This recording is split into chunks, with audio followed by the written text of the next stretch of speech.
बच्चों, आज हम करेंगे बरसात की आती हवा पार्ट 5। तो ये कविता हरिवंश राय बच्चन जी द्वारा लिखी गई है। आपने बेटा अमिताभ बच्चन का तो नाम सुना ही होगा।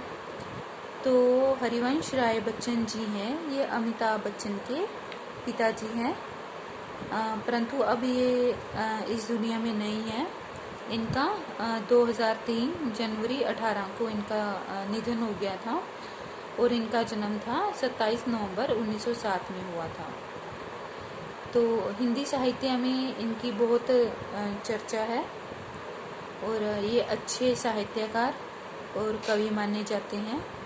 इनकी मधुशाला, मधुकलश, मधुकाव्य, खादी के फूल आदि जो कविताएं हैं, इनकी काफ़ी प्रसिद्ध कविताएं हैं, रचनाएं हैं। तो बरसात की आती हवा, इसको हम पढ़ते हैं, स्टार्ट करते हैं। देखो, बरसात की आती हवा नाम से ही पता चल रहा है कि जब बरसात होने पर जो हवा चलती है उसके बारे में बात की गई है। तो जब सर्दी आती है तो सर्दी की जो हवा होती है उससे हमें ठंड लगने लग जाती है और गर्मी में ज़्यादातर गर्म हवाएं चलती हैं। पर जब बरसात होती है, बरसात होने के बाद जो हवा चलती है वो कितनी ठंडी ठंडी हवा लगती है हमें और कितनी अच्छी लगती है ना। तो उसी के बारे में कवि कहते हैं। देखो, बरसात की आती हवा वर्षा धुले आकाश से या चंद्रमा के पास से या बादलों की सांस से, मंद मुस्काती हवा बरसात की आती हवा। तो इसमें कवि कह रहे हैं कि बरसात की जो हवा आ रही है वो धुले हुए आकाश से आ रही है। मतलब बताया जा रहा है कि जो हवा आ रही है कहाँ से आती है। वो सोचते हैं कि या तो वो चंद्रमा के पास से होके आ रही है या फिर बादलों की सांस से होके आ रही है। मतलब बादलों में से होती हुई आ रही है हवा।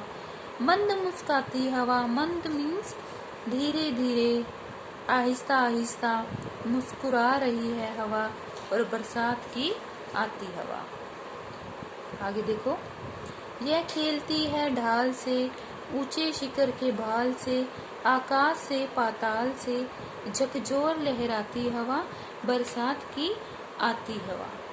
फिर आगे कह रहे हैं, ढाल होता है, ढाल मीन्स ढलान, जैसे ऊंची जगह से नीची जगह, ऊंचाई से नीचे, मतलब उसको बोला जाता है ढलान। जहाँ पर जमीन ऊंची होती है और नीचे की तरफ आती हुई, झुकती हुई आती है, तो वो ढलान हो जाती है। ठीक है। तो कह रहे हैं आगे कवि कि जो हवा है वो क्या करती है, वो खेलती हुई आती है, जमीन की ढलानों पर खेलती हुई आती है। ऊंचे शिखर के बाल से, भाल से, मतलब कि जो हवा आ रही है ऊंचे शिखर, शिखर क्या होता है, चोटी, कि वो किसी चोटी से आती है।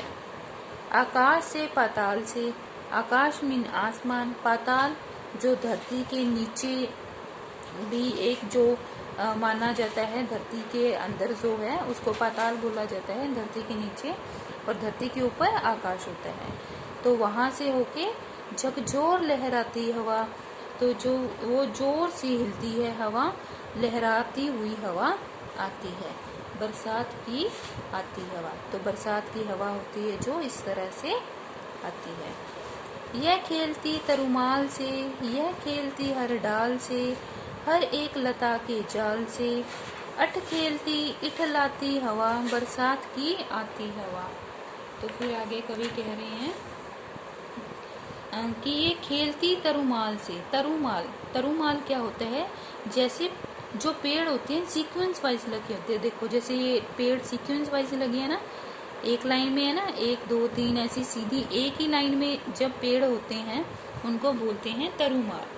तो ये खेलती तरुमाल से, यह खेलती हर डाल से, तो जो हवा है, ये जो ऐसे सीक्वेंस वाइज पेड़ लगे होते हैं, इनकी पेड़ों के पत्तों से ऐसे गुजरती हुई, खेलती हुई, इनके पेड़ों की हर डाल से होती हुई आती है, हर एक लता के जाल से, और हर एक लता के जाल में से होती हुई आती है। अठ खेलती इठलाती हवा, और ये अठ खेलती मतलब कि मस्ती करती हुई, इठलाती हुई हवा बरसात की आती है ऐसी हवा।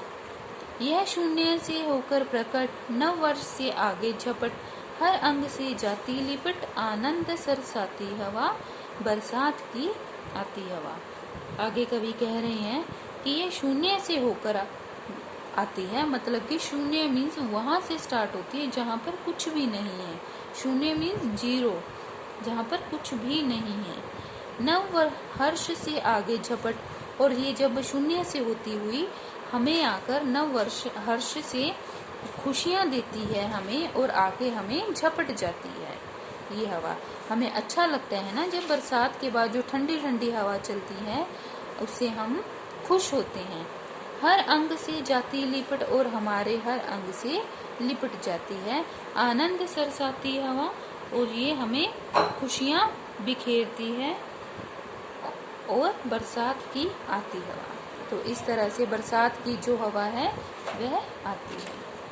ओके, तो ये था हमारा पाठ बरसात की आती हवा।